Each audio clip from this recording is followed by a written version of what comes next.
ಮಾಧ್ಯಮದ ಮಿತ್ರರಿಗೆ ನಮಸ್ಕಾರ. ಈಗ ನಿನ್ನೆಯಿಂದ ಏನೇನಾಗ್ತಿದೆ ಅಂತ ತಮಗೆಲ್ಲ ಗೊತ್ತಿದೆ.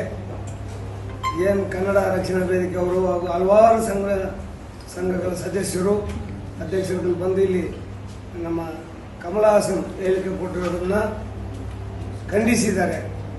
ಅವರು ಸಿನಿಮಾನ ಬ್ಯಾನ್ ಮಾಡಬೇಕು ಅನ್ನೋದು ಅವರ ಉದ್ದೇಶವಾಗಿದೆ. ನಾವು ಅದಕ್ಕೆ ಸಂಬಂಧಪಟ್ಟ ವಿತರಕರು ಹಾಗೂ ನಮ್ಮ ಎಲ್ಲ ಮಾಜಿ ಅಧ್ಯಕ್ಷರುಗಳು ಕರೆದು ನಾವು ಇವತ್ತು ಸಭೆ ನಡೆಸಿದ್ವಿ. ಏನಾಗಿದೆ ಅಂದರೆ ಇವತ್ತಿನ ದಿನ ಅವ್ರು ಕ್ಷಮಾಪಣೆ ಕೇಳಲೇಬೇಕಂತ ಹೇಳಿ ಸಂಘಟನೆಗಳು ಕನ್ನಡ ಪರ ಸಂಘಟನೆಗಳು ಇದು ಮಾಡ್ತಾ ಇದ್ದಾರೆ. ಅದಕ್ಕೆ ನಾವು ಸ್ಪಂದಿಸಿ ಕಮಲ ಹಾಸನ್ ಅವ್ರನ್ನ ಭೇಟಿ ಮಾಡೋಕ್ಕೆ ಪ್ರಯತ್ನ ಪಡ್ತಾ ಇದ್ವಿ. ಅವ್ರ ಸಂಪರ್ಕಕ್ಕೆ ಪ್ರಯತ್ನ ಪಡ್ತಾ ಇದ್ವಿ.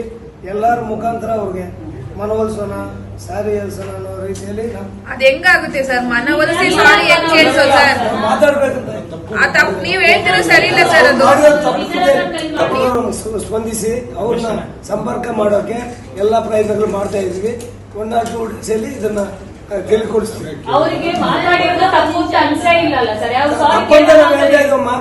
ಮೊದಲನೇ ದಿನನೇ ತಪ್ಪಂತ ನಾವು ಹೇಳಿಕೆ ಕೊಟ್ಟಿದ್ದೀವಿ. ಸಾರಿ ಕೇಳಲ್ಲ ಅಂತ ಹೇಳಿದ್ಮೇಲೆ ಅವ್ರಿಗೆ ತಪ್ಪು ಮಾಡಿದೀವಿ ಅಂತ ಅನಿಸ್ತಾನೆ ಇಲ್ವಲ್ಲ? ನೋಡಿಮ್ಮ, ಇಂಡಸ್ಟ್ರಿ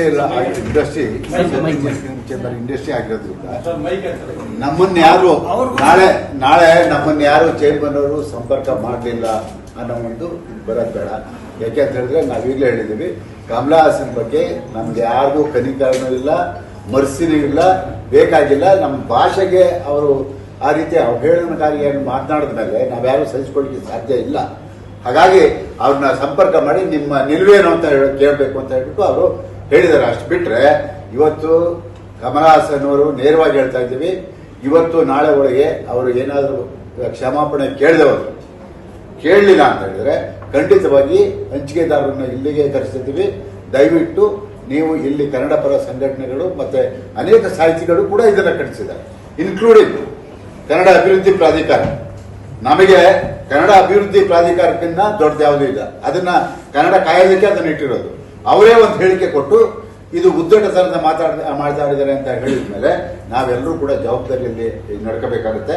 ಯಾವುದೇ ಕಾರಣಕ್ಕೂ ಕಮಲಾ ಹಾಸನ್ನು ಬಹಿರಂಗವಾಗಿ ಕ್ಷಮೆ ಕೇಳದೆ ಹೋದ್ರೆ ಅವ್ರ ಚಿತ್ರ ಬಿಡುಗಡೆ ಆಗೋದಿಲ್ಲ. ನಾವು ಕನ್ನಡ ಪರ ಸಂಘಟನೆಗಳು ಜೊತೆ ನಾವಿರ್ತೀವಿ. ಚಲನಚಿತ್ರ ವಾಣಿಜ್ಯ ಮಂಡಳಿ ನಿರ್ವೂ ಕೂಡ ಅದೇ. ನಾವು ಯಾವುದನ್ನು ಮುಚ್ಚಿಟ್ಕೊಂಡಿಲ್ಲ. ಇಲ್ಲಿ ವಿತರಕರನ್ನ ನೇರವಾಗಿ ಕರೆದಿದ್ದೀವಿ, ಅವ್ರಿಗೆ ತಿಳಿ ಹೇಳಿದ್ದೀವಿ, ಇದು ನಿಮ್ ಜವಾಬ್ದಾರಿ, ನೀವು ಮಾಡಬೇಕು, ನೀವು ಮಾಡ್ತಿರೋ ಬಿಡ್ತಿರೋ, ಇಲ್ಲ ನಾಳೆ ನಿಮ್ಗೆ ತೊಂದರೆ ಆಗುತ್ತೆ, ಅದಕ್ಕೆ ನೀವು ಅದನ್ನ ತೊಂದರೆ ನೀವು ಸ್ವೀಕಾರ ಮಾಡಲೇಬೇಕಾಗುತ್ತೆ. ಕಾರಣ ಅವರು ಹೇಳಿದ್ದಾರೆ, ನನಗೆ ಯಾವುದೇ ಕಾರಣದಲ್ಲೂ ನಾನು ಮಾಡಲೇಬೇಕು ಅಂತ ಪ್ರೆಷರ್ ಬಂದಾಗ ನಾನು ಏನು ಮಾಡೋಕ್ಕಾಗಲ್ಲ ಅಂತ ಅವ್ರು ಏನು ಹೇಳ್ತಾರೋ ಅದನ್ನ ನಾವು ಮಾಡ್ತೀವಿ ಅಂತ ಹೇಳ್ಬಿಟ್ಟು ಅವ್ರು ಹೇಳಿದ್ದಾರೆ. ಅದಕ್ಕೆ ಅವರು ಕೊಡ್ತಿದ್ವಿ, ಅವರು ಮಾತಾಡ್ತಾರೆ. ಖಂಡಿತವಾಗಿ ಒಂದು ನೇರವಾಗಿ ಹೇಳ್ತೀನಿ, ಕ್ಷಮಾಪಣೆ ಅನ್ನೋ ಪದ ಬರಲಿಲ್ಲ ಕಮಲಾ ಹಾಸನ್ ಕಡೆಯಿಂದ ಅಂದ್ರೆ ಖಂಡಿತವಾಗಿ ನಾವು ಆ ಯಾವುದೇ ಅವ್ರ ಚಿತ್ರವನ್ನು ಬಿಡುಗಡೆ ಮಾಡೋದಕ್ಕೆ ಬಿಡೋದಿಲ್ಲ. ನಾವು ಕೂಡ ವಾಣಿಜ್ಯ ಮಂಡಳಿ ಕನ್ನಡ ಪರ ಹೋರಾಟಗಾರರ ಜೊತೆ ನಾವು ಇದ್ದೀವಿ, ನಮ್ದು ಜವಾಬ್ದಾರಿ, ತಪ್ಪೇನಿಲ್ಲ.